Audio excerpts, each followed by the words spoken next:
So I guess I've always been in love with cars and motorsport as long as I can remember. I used to push racing cars around the floor at my grandmother's house when I was a little kid, and really it was because my dad has always been into racing. He used to mechanic before I was born in Formula Ford for his mate, just, you know, for fun really. And he introduced me to it, and we were watching Formula One since I was a little kid. I remember watching all of Michael Schumacher's eras of dominance, and I think it was inevitable that I was going to get into racing myself at some stage. Racing Pride, I guess, emerged from a number of things I've been thinking about for quite a long time. It emerged from my experiences in motorsport, growing up gay and not having any role models in the sport, not knowing if I'd be accepted, not having seen anything that suggested that I would be, having heard certain things around paddocks that hadn't made me feel that welcome. But I knew that the vast majority of people in motorsport want to be inclusive. They want to include the LGBTQ plus community. They just don't necessarily know how to do it. And it got to a stage in 2018 where I was advancing in my career. I'd just signed for a new team for Spire Sports Cars. I was really excited by that. I knew I was in a supportive environment, and I wanted to start to make a difference, really, to change things for people who were coming through in motorsport. And I was watching the Rainbow Laces campaign in 2018, and I thought, wouldn't it be great if there was something like this in motorsport? So I literally just posted about that on my social medias, and it got picked up by some of the right people. We started having conversations, we had a meeting at Stonewall, and Racing Pride was born. Aston Martin Cognizant Formula One team adding its voice to Pride Month is absolutely enormous. It is a huge beacon of hope to the LGBTQ plus community that is in the sport and that watches the sport. It's the first time that a world championship level team has said to LGBTQ plus people everywhere that you're welcome in this sport, you belong in this sport, we respect who you are, we value who you are. And I really don't think the importance of that can be overstated. I am Richard Morris, and I am Racing Pride.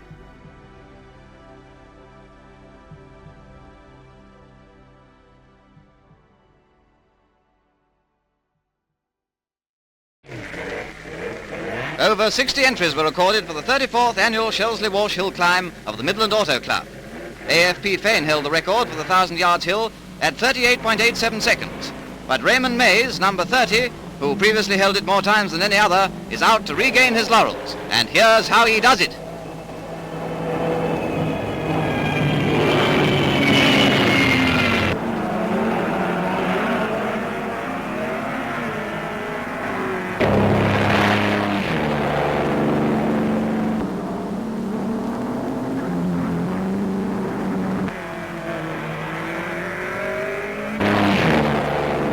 Mays knocks a tenth of a second off the previous best, creating a new record. Nice work.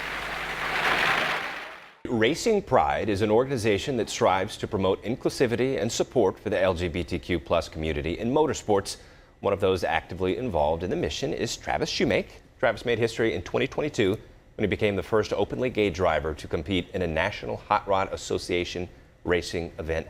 We'll talk about this weekend. What are you up to at COTA? Yeah, so Oracle Red Bull invited us out from Racing Pride. So from around the world, there are 8 of us here, openly LGBTQ drivers from motorsports. And they got us together yesterday out at the track to spend some time together and kind of network, share stories, and then hang out last night. We had a reception with the team. And so really cool of them to recognize the value. We do educational pieces as well for the motorsports team. So we teach DE&I curriculum and inclusivity to the motorsports teams as part of the work that Racing Pride does. Roberta Cowell prepares to tackle the most famous hill climb in Britain, Shelsley-Walsh. This is the playground of drivers like Tony Marsh, who holds the 1.5 litre record. Roberta's a past record holder too, but in those days she was a man. Her change of sex was registered 6 years ago. Shelsley-Walsh is one of the toughest tests of driving skill, and if you want to stage a comeback, this is certainly doing it the hard way. But Roberta's determined to get back into top-line driving, which she calls the only way of life I know. For Roberta, it's a highly successful comeback. She won't drive flat out because it's a borrowed car, but she still breaks the women's record for the climb. Hello, I'm Karis, a lead composites engineer with the Aston Martin Formula 1 team, and I'm really proud to stand here amongst the trans community during Trans Awareness Week. I believe everyone deserves to be treated with dignity, respect and equality. As someone who spent the best part of their adult lives forging a career in motorsport, and who kept their true selves hidden for so long, it fills me with great pride and gratitude that Motorsport UK are launching this inclusion policy. It's great that they're actively demonstrating that our participation is both welcome and celebrated in the sport I so love. As our national governing body, it is so important that Motorsport UK work to promote motorsport as a safe space for everyone, and I believe this policy will really help foster our sense of inclusion and belonging. And to Motorsport UK, thank you.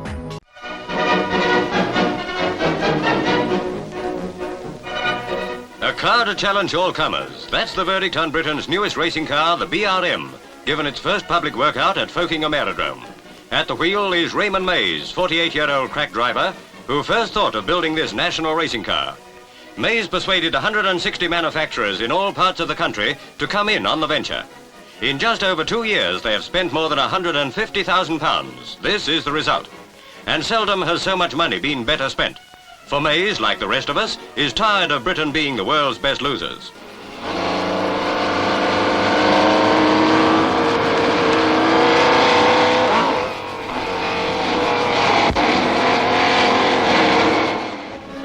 Discussing future plans, Raymond Mays says, I'm sure we can rely on the magnificent support from all the trusts in the future as in the past, because obviously we can't get on without them. And I do know that all at Bourne will do their very best to make a success of the car in an endeavour to uphold British prestige throughout the world. So Jess, lovely to meet you and so lovely to have you here at our Pride Hub. As a member of the Aston Martin Formula 1 team, how does it feel to be basically part of one of the first Formula 1 teams that have partnered with Racing Pride? Yeah, so Aston Martin Formula 1 team are actually the first to do so, which I think shows a lot with the intent from the team. They're a big supporter and they're doing lots to support the community. Yeah.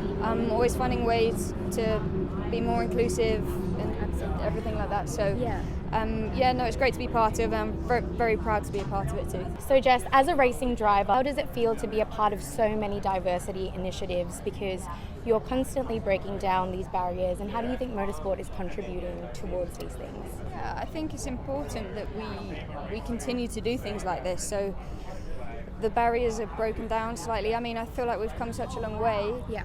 It's important that we keep just doing these small things, and eventually, you know, we break them down even further. Yeah. And it's important that everybody feels like it's a safe environment for them.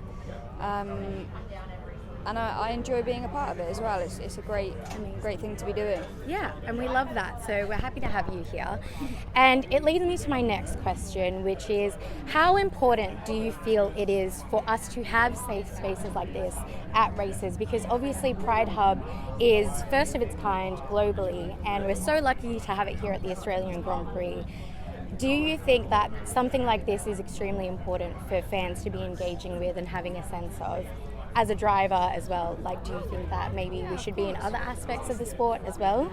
Yeah, of course. I mean, I think it's important for anybody to feel comfortable in any space they're in, not just motorsport. Yeah. So I think it's important that we do things like this, as I said, so people do feel included and they do feel like it's a safe space, because it is, it's not. I remember when I first joined Formula 1, I saw this, from the outside I saw it as this big, bad, scary boys club that nobody was allowed into, and actually that's really not the case. So I think a lot of it is about changing the perception as well and showing that we're showing support. Yeah. I'm a big advocate for it, and I think it's great that you're all here. Well, thank you so much for coming to visit us at Pride Hub. No worries. We really appreciate you all at Aston Martin, and especially you as a female in motorsport. So thank you so much for coming and visit us, and yeah, we love the team. Thank you.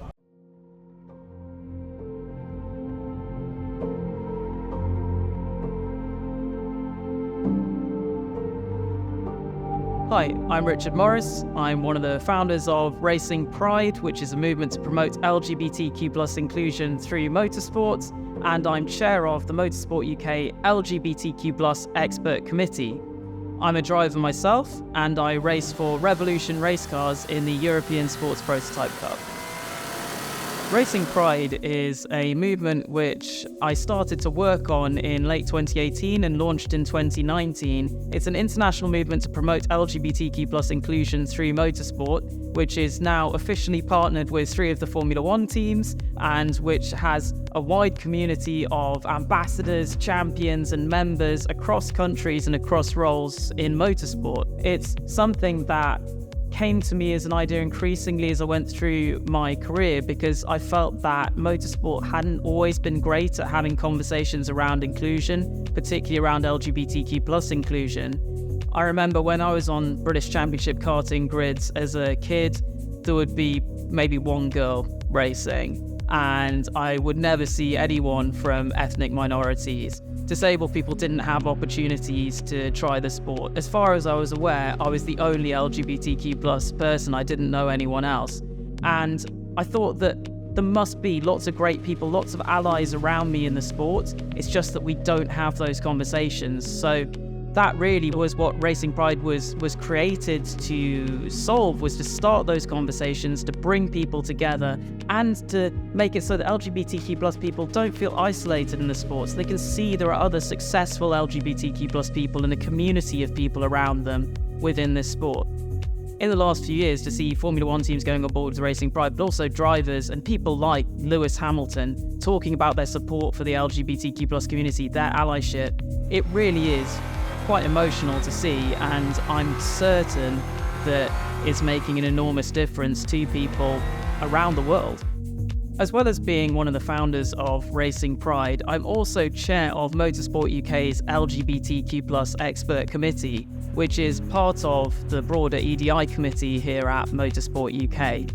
I think it's hugely important to be working with the governing body in order to make sure that LGBTQ+ people feel welcome and accepted in the sport, and that their experience of the sport is also truly inclusive. So we're doing lots of initiatives to educate people across the sport, clubs, officials, people involved in organising motorsport events, as well as competitors. And that goes hand in hand with the Race with Respect initiative as well, so that if there are any incidents, any issues that people see in the sport, they can let Motorsport UK know about it, and we can all work together to make the sport more inclusive for everyone, which will only grow the sport. And all of those initiatives help each other. Spaces that are inclusive for everyone. We shouldn't see diversity and inclusion as just being these different strands where we make sure one group is included and another group's included. Creating a welcoming environment makes the sport better for all groups.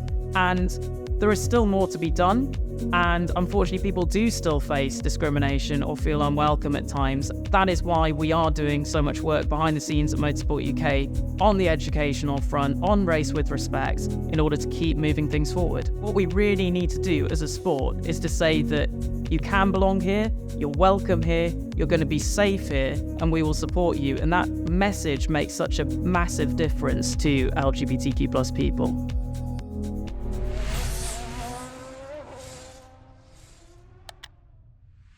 You have paved the way in Formula One for talking up about certain issues that haven't been spoken about before.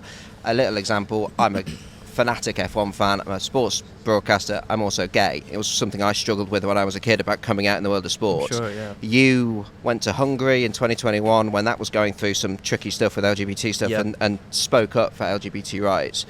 I wanted to say to you, thank you. Wow, thank you.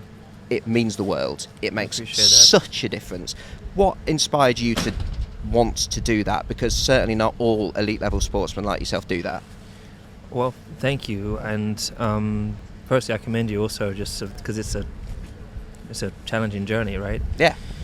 I think for me it's having, I always say that I feel that we need more empathy and compassion in the world, and everyone, and there are so many people out there that we're all human beings, and there are all these things that people are finding challenging within different countries, through governments, people with opinions, social media, all these different things, and we have this platform, and I just feel a huge responsibility. Like, I'm not just a Formula One driver and I can just, have success and just go about my life.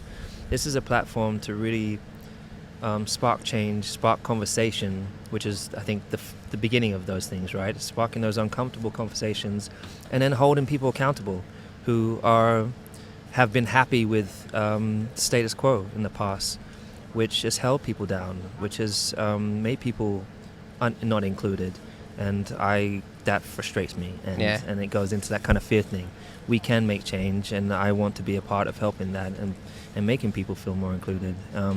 Our motorsport, for example, shouldn't, or any sport or business, shouldn't be able to continue with not being diverse. There's not enough access for people from that community. There's not enough access you don't see a lot of people with disabilities within us. When have you ever seen someone working in our industry, particularly with disabilities? Now, there's so many different things that we need to challenge and fix. And also, we're going to a lot of countries where they have these challenging human rights issues, where humans just are not treated as human beings. And in the past, people just brush by it, and it's not important. It is so important that someone speaks out in it, and I don't care if I don't win another race. I'm going to speak on those things, and whether people like it or not.